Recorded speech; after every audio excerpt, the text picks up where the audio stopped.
Il y a des gens qui ont connu Second Life ou pas? Et s'il y a des gens qui y ont joué peut-être même. Pour ceux qui n'ont pas connu, Second Life, c'était un jeu en ligne de simulateur de vie. L'idée c'était que tu avais une seconde vie virtuelle. En gros, imaginez un MMORPG, mais sans le côté fantastique. Ouais, ça existe toujours, Second Life. Ouais, ça existe toujours.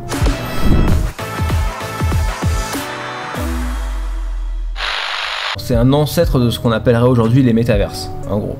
Et on avait déjà à l'époque tout un tas d'articles qui disaient ils ont acheté une maison dans Second Life, sa maison a coûté 120 000 francs, parce qu'à l'époque, voilà,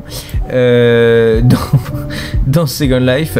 Et ce qui est assez intéressant, c'est que ils sont en train de nous faire un petit retour. On a un article de The Verge. Et en fait, ce qui est assez intéressant, c'est qu'en ce moment, on est en pleine discussion sur les métavers, les machins. Alors, d'ailleurs, pour vous dire, au CES, on a vu des stands qui parlaient de métaverse. Concrètement, le métaverse, tout le monde en parle, tout le monde en fait, mais personne n'est infoutu de te dire ce que c'est.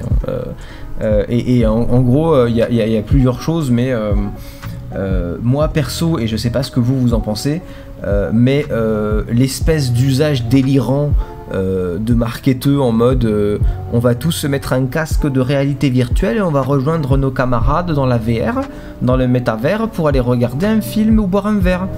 Personne, et je dis bien personne, ne va jamais faire ça. Est-ce que vous êtes ok avec cet avis? Parce qu'en fait c'est remplacer un usage actuel qu'on a avec différents programmes par un usage pas pratique que personne ne veut avoir. Les seules personnes qui veulent qu'on utilise le métaverse comme ça, c'est les gens qui développent ces métaverses. Très clairement, ça n'a aucun sens. Je me fais déjà des soirées Discord, alors pourquoi pas foutre mon casque? Mais justement, Hérou, parce que tu te fais déjà des soirées Discord, tu vois ce que je veux dire? Est-ce que vraiment le fait de s'emmerder avec un casque et tout, ça rajoute suffisamment à l'expérience? Je suis pas sûr. Ce que je voulais vous dire, c'est que le fondateur de Second Life, il s'appelle Philip Rosedale. Les gens qui sont derrière Second Life, dont lui, retirent un peu la couverture vers eux avec ces histoires de métaverse. Il avait un projet VR qui s'appelait High Fidelity, qui définit comme étant une expérience de téléprésence. C'est pas assez vague ce que ça veut dire. La boîte High Fidelity va investir dans Second Life avec du cash et des brevets d'invention pour rajouter potentiellement des features à Second Life qui du coup pourrait devenir le métaverse, qui serait extrêmement drôle puisque c'était un peu le premier métaverse entre guillemets, et donc que Second Life reprenne il y a un côté un peu de la nature reprend ses droits, tu vois. Genre, ça fait 15 ans que tout le monde s'en bat les couilles, et allez, c'est bon, maintenant c'est ton moment, tu vois. Allez, vas-y, Second Life, rajoute-moi des NFT de singes, et c'est bon, il est à toi le futur. C'est un peu ça, tu vois. Mais donc voilà, c'est pas la première fois qu'ils essayent. Linden Research, donc, qui est la boîte derrière Second Life, ils avaient lancé Sansar, qui était une expérience en réalité virtuelle qui était censée être le futur de Second Life. Ils l'ont ensuite abandonné parce que ça ne marchait pas pour se remettre à travailler sur Second Life. Donc voilà, en gros, ce que les gens de chez Linden, la boîte qui développe Second Life, nous disent, c'est qu'ils vont mettre à jour Second Life pour modifier l'aspect social et économique du jeu, pour essayer de gagner de nouveaux utilisateurs. Bref, Second Life a envie d'être Third Life et d'être le métaverse pour régner dans ce nouveau marché. Second Life, il n'y a plus que des furies maintenant, et je blague même pas. Ça m'étonne pas trop.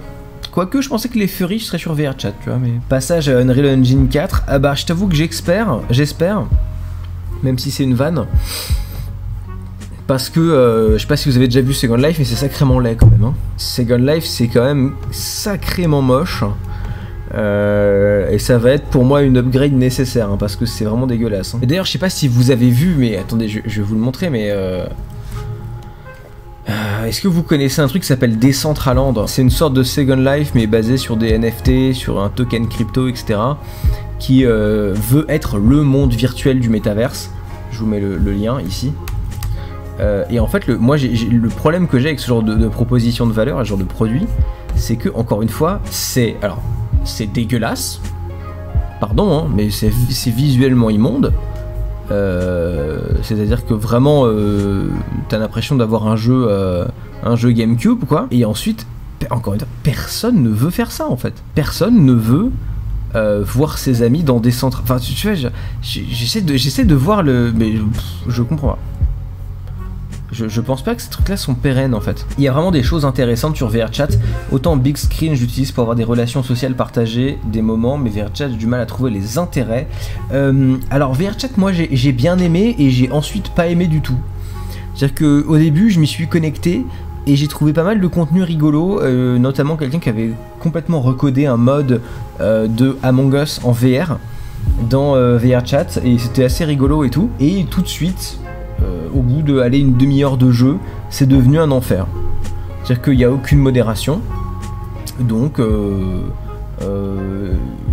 sais plus, je me suis baladé dans une room qui était un restaurant, et tout d'un coup, il y a 40 mecs en tenue de chevalier qui sont arrivés, qui hurlaient des trucs racistes, à côté d'un môme de 8 ans et d'un mec de 45. C'est vraiment, mais n'importe quoi, tu vois. Et surtout, t'es là, genre, bah yes, ok. J'ai pas forcément envie de passer du temps ici. Et surtout, personne ne veut payer des trucs virtuels. Alors ça, je suis pas d'accord. Payer des trucs virtuels, les gens veulent bien le faire. Le problème, c'est qu'il faut pas que ça coûte 200 000 euros, quoi.